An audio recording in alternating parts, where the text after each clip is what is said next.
ঝিনাইদহের এমপি আনোয়ারুল আজিম আনার খুনের ঘটনায় বাংলাদেশ ও ভারতে গ্রেপ্তার হওয়া আসামিদের রিমান্ডে পেয়েছে আইনশৃঙ্খলা বাহিনী। কলকাতায় গ্রেপ্তার কসাই জিহাদকে ১২ দিনের রিমান্ড দিয়েছেন বারাসাতের আদালত। এদিকে বাংলাদেশে গ্রেপ্তার ৩ জনকে দেয়া হয়েছে ৮ দিনের রিমান্ড। বিস্তারিত ফজলে রাব্বির রিপোর্টে। জিহাদ হাওলাদার ওরফে কসাই জিহাদ, বাড়ি খুলনা জেলার দিঘলিয়া থানার বারাকপুর গ্রামে। থাকতেন ভারতের মুম্বাইয়ের অবৈধ অভিবাসী হিসেবে।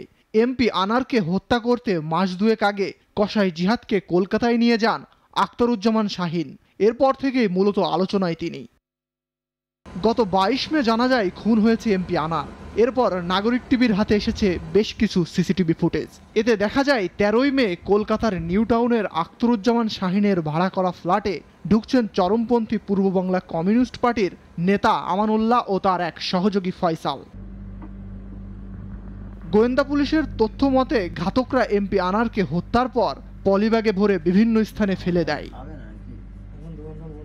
পশ্চিমবঙ্গ রাজ্য পুলিশের গোয়েন্দা বিভাগ সিআইডি জানায়, জিজ্ঞাসাবাদে জিহাদ স্বীকার করেছেন আখতারুজ্জামান শাহিনের নির্দেশেই তিনি সহ ৪ জন মিলে এমপি আনারকে শ্বাসরোধ করে হত্যা করেন।